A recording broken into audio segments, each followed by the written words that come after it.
On the world news tonight from Baba Bagede Imo Television, first the headlines. Tinubu EFCC given 7-day ultimatum to release Emefiele.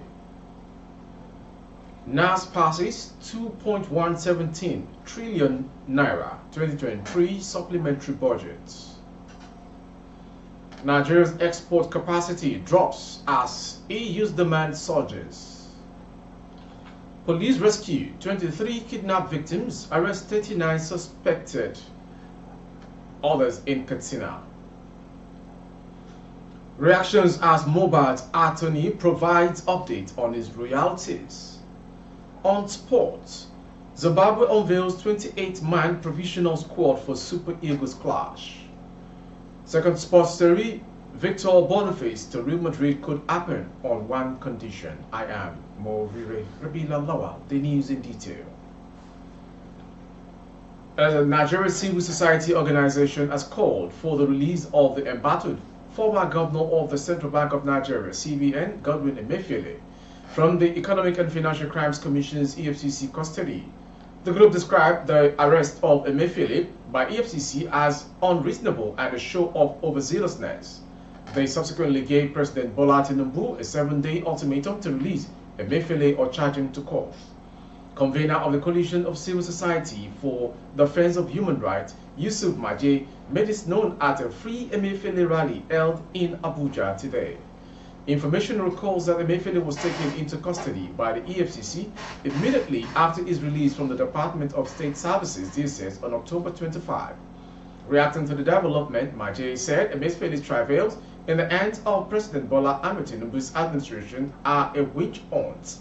We submit that his further arrest amount to double jeopardy. It is overzealousness by EFCC and a waste of government's scarce resources to subject an innocent citizen to such an ordeal just to teach him a lesson.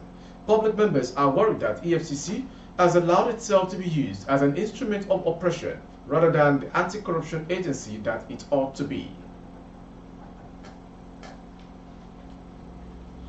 The Senate and the House of Representatives today passed the 2.17 trillion naira 2023 supplementary appropriation bill after third reading. Before the passage of the bill, the Senate adopted the report of the harmonized sittings of both red and green chambers on the 2023 supplementary budget appropriation bill as submitted by Chairman of the Appropriations Committee, Senator Solomon Olamilekan Adeola, APC, Ogun West.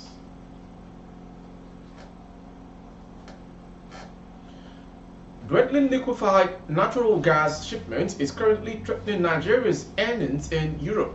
Findings reveal that despite surge in demand for the fuel, which has reached 124 million tons or 50.8 billion US dollar yearly, only a total of 487,000 tons valued at 155.3 billion naira are being penciled to be ferried out this month by 7 vessels. Currently, Nigeria does not have capacity to meet their demand because of low production and other challenges. Further findings reveal that Nigeria had only 18% capacity of the total gas demand by the European Union. According to Nigerian Port Authority's shipping position, 3 vessels left on Sunday this week with LNG Ogun leading with 66,000 tons, LNG Benue 66,000 tons, and NLG Borno 66,000 tons, while 4 left on a port in the first week of the month. Early this month, NPA shipping data explained that Gaslog Singapore left the port with 80,000 tons, LNG Oyo 66,000 tons. LNG Rivers Niger 66,000 tons and LNG Port Harcourt 2 77,000 tons. Before latest shipments, Spain and Portugal had taken delivery of 3.1 million tons of the cargoes in 2023 from on the port, while Spain took delivery of 2.7 million tons. Portugal imported 1 million tons from the country. It was revealed that between 2022 and 2023, the country exported 23.7 tons of gas. Moving on to the next story. The Katsina State Police Command said it rescued 23 kidnapped victims, arrested 116 suspected kidnappers, cattle rustlers, armed robbers, drug dealers, among other criminal elements in the state from October 1st till 31st, 2023. In this number, a total of 13 suspected armed robbers, 8 murder suspects, 39 suspected rapists, and 6 suspects in possession of illicit drugs have been arrested. The command said it has, within the period under review, arrested 50 suspects for various offences such as a criminal force, intimidation, inciting disturbance, and belonging to gang of brigands, among others. A total of 75 cases of major crimes such as armed robbery, kidnapping, culpable homicide, cattle rustling, among others, were reported, where 72 cases were charged to court. The police spokesperson, ASP Abubakar Siddiq Aliyu, in a press briefing on Wednesday, said the command has, within the period under review, also recovered 1 English pistol, 6 rounds of live ammunition, along with 1 suspected stolen motorcycle. While parading another set of suspected criminals, 11 in number for various offences, before the command headquarters, Katsina, ASP Aliyu said efforts are on top gear with a view to arresting the fleeing suspects as investigation proceeds.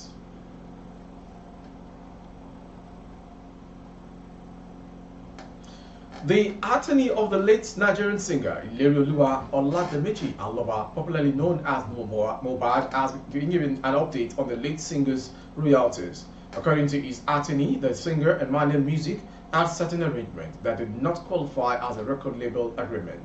He noted that before the late singer left Malian record label to start Immunization Limited, Mohbad released an extended play, e-play, and a few singles.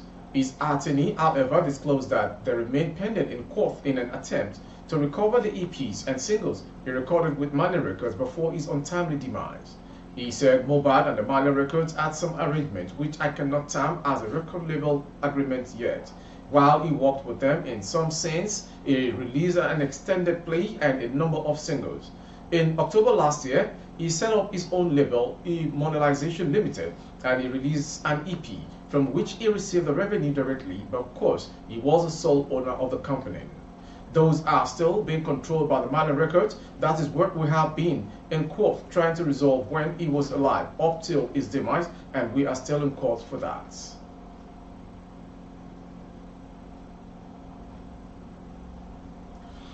Our Fulani socio-cultural group, Meyeti Allah Kautel Ori, has spoken on its readiness to embark on the fight.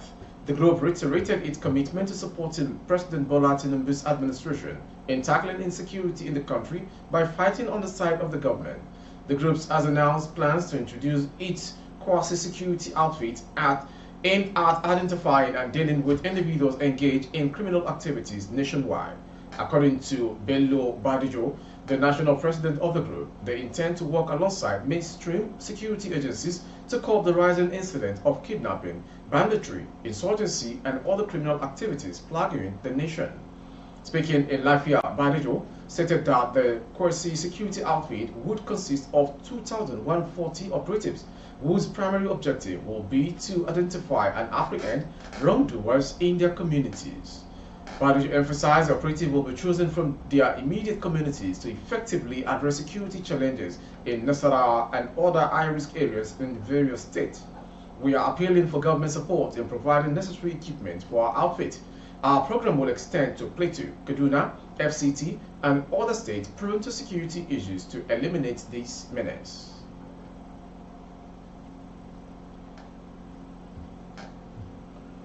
Operatives of the Lagos State Traffic Management Authority today rescued some passengers after a container landing truck rammed into their commercial bus with number plate FKJ 366XT in the outer marina area of the state.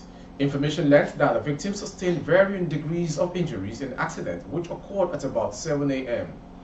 The Director of Public Affairs and Enlightenment Department, LASMA, Mr. Adebayo Taufik, said in a statement that the accident occurred as a result of overspeeding, which led to a brake failure. Immediately the accident happened, our personnel who were along the axis quickly moved to the scene to rescue the occupant of the trapped commercial bus, driver and passengers with the support of sympathetic road users. And to the foreign story. Israel hit Gaza's largest refugee camp with renewed airstrikes Wednesday, prompting UN rights officials to warn that targeting densely populated residential area could amount to war crimes. Bombs struck the Jabalia camp for a second time in 2 days, pulverizing buildings and, according to the Army's-run health ministry, killing dozens of people. AFP witnessed extensive damage at the scene, with people frantically plowing through rubble to extract bloody casualties. Israel said its fighters jets had carried out the strike, targeting a Hamas command and control complex and eliminating an undefined number of militants.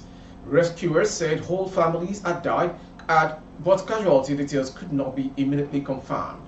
Israel has hit 11,000 plus targets in Gaza since October 7, when Hamas gunmen stormed into Israel and killed 1,400 people, including many civilians who were shot in cold blood. Many nations backed Israel's right to strike back at Hamas, but as a civilian toll has mounted, so too has criticism of Israel's tactics. According to Gaza's health ministry, 8,796 Gazans have been killed so far, mostly women and children. Whole neighborhoods in Gaza have been leveled. Moving on to sports story. Zimbabwe head coach Baltimore Brito has named the provisional 28-man squad for his side 2026 FIFA World Cup qualifying fixtures against Rwanda and Nigeria. The Warriors will take on Rwanda at the Uyo Stadium on November 15. Bristol's men will welcome the Super Eagles to the same ground 4 days later. The squad is dominated by foreign-based professionals. Brito held a 4-day camp last month to assess the players ahead of the qualifiers. The coach and his staff worked with 20 players through 4 extensive training sessions, including a training game with the Northern Region Soccer League Select. Zimbabwe have never played at the World Cup. Similarly, on second sports story, Victor Boniface, the Bayer Leverkusen and Super Eagles striker, could be on the move to Spanish giant Real Madrid in the summer 2024 transfer window. The 22-year-old has been one of the shining lights in the Leverkusen's remarkable start to the new season this time.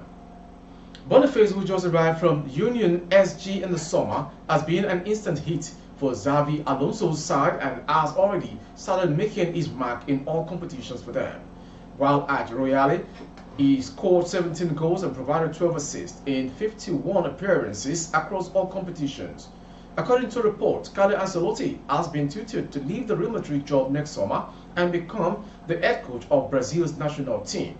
In a bid not to be caught off guard, the hierarchy of the team have a potential replacement in the wings, and he is a former Madrid star. It is known that a coach who has been doing an incredible job since he arrived at Bayer Leverkusen, Alonso, who took the team last season from the relegation positions and led them to qualify for the Europa League this season. It is believed that Alonso would ask for the signing of his current star striker, Victor Boniface, but it depends on what happens with Kylian Mbappe. With our sports story, we've come to the end of today's world news. Before we go, some major headlines. Tinubu EFCC giving 7-day ultimatum to release Emefiele. NAS passes 2.17 trillion naira 2023 supplementary budgets. Nigeria's export capacity drops as EU's demand surges. Moving on to the next story, police rescue 23 kidnapped victims, arrest suspected paraders, others in Katsina. Reactions as Mohbad's attorney provides updates on his royalties. And on sports, Victor Boniface to Real Madrid could happen on one condition. For more updates of our broadcast on YouTube, our handle is Babagede Imo Television. Kindly subscribe and click on the notification bell, select option all to access all of our broadcasts.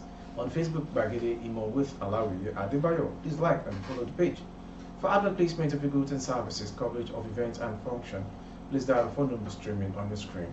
Thank you for watching. I am Mowiri Rabi Lalawa. Good evening.